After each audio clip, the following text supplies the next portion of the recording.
பல நடிகர்கள் சினிமாவில் நுழைவதற்கு முன்பு அவர்கள் படித்தது ஒன்றாக இருக்கும், பார்க்க நினைத்த வேலை ஒன்றாக இருக்கும்.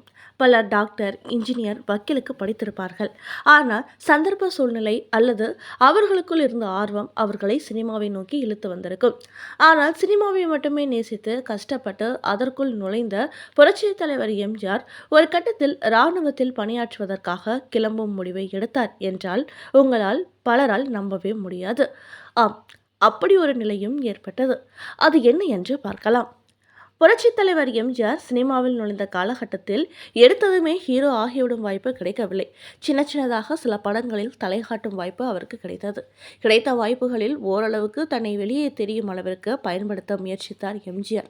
அந்த சமயத்தில் இவர் மீது ஏதோ ஒரு தனி அபிமானம் கொண்டிருந்த அப்போதைய முன்னணி நட்சத்திரமாக இருந்த தியாகராஜ பாகவதர் கூட தன்னுடன் சதி லீலாவதி, அசோக் குமார் உள்ளிட்ட படங்களில் எம்ஜிஆருக்கு வாய்ப்பு கொடுத்து நடிக்க வைத்தார். தியாகராஜ பாகவதருடன் இணைந்து நடித்ததால் எம்ஜிஆருக்கு ஓரளவு இன்னும் கூடுதல் வெளிச்சம் கிடைத்தது. அதன் பயனாக அவருக்கு முதன்முறையாக 1947 ராஜகுமார் என்கின்ற படத்தில் கதாநாயகனாக நடிக்கும் வாய்ப்பு கிடைத்தது. இந்த படத்தை இயக்கியவர் ஏ சாமி. இந்த படத்தில் எம்ஜிஆரை கதாநாயகனாக போட சில தடைகள் எழுந்தன.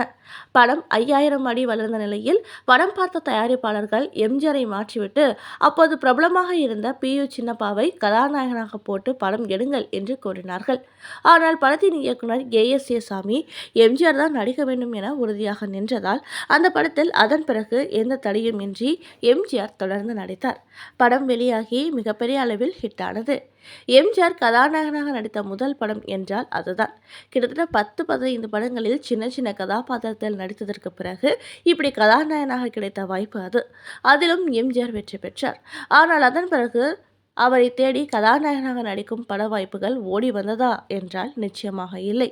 சொல்லப்போனால் வேறு படங்களில் நடிக்கும் வாய்ப்புகள் கூட பெரிதாக தேடி வரவில்லை. கிட்டத்தட்ட ஒரு வெற்றிடம் விழுந்தது போல ஆகிவிட்டது. ஒரு கட்டத்தில் எம்ஜிஆர் வெறுத்து போய் பேசாமல் இராணுவத்தில் வேலைக்கு சேர்ந்து விடலாமா என்று நினைத்து அதற்கான முயற்சியில் இறங்கினார். ஆனால் அவரை சுற்றி இருந்தவர்கள், அவரது சில நலம் விரும்பிகள் கொஞ்ச நாள் அமைதியாக இருங்கள் என்று அவரை தடுத்து நிறுத்தினார்கள். அதன் பிறகு மீண்டும் நாடகங்களில் நடிப்பதில் கவனம் செலுத்த துவங்கினார் எம்ஜிஆர்.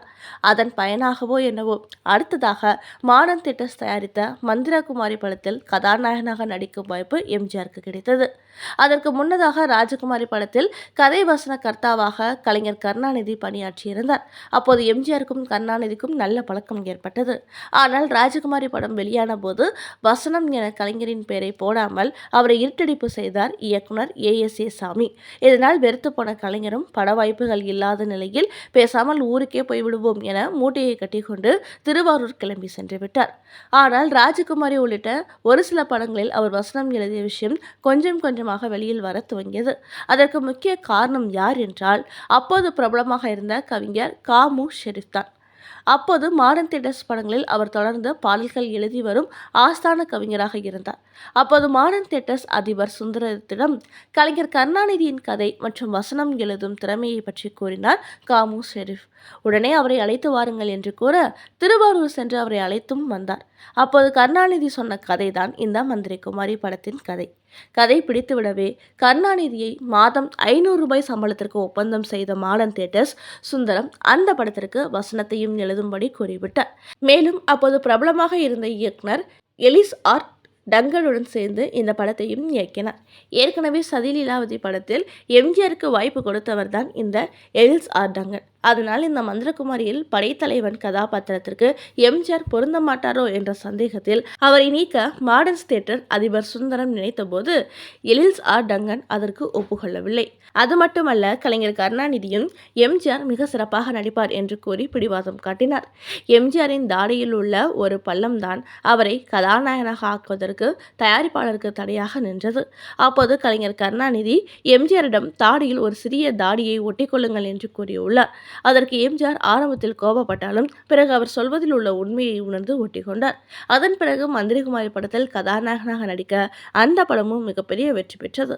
தொடர்ந்து எம்ஜிஆரும் கலைஞரும் ஒரே நேரத்தில் மிகப்பெரிய வெளிச்சம் பெற்று திரையுலகில் பிஸியாக பயணிக்க துவங்கினார்கள் என்பது வரலாறு.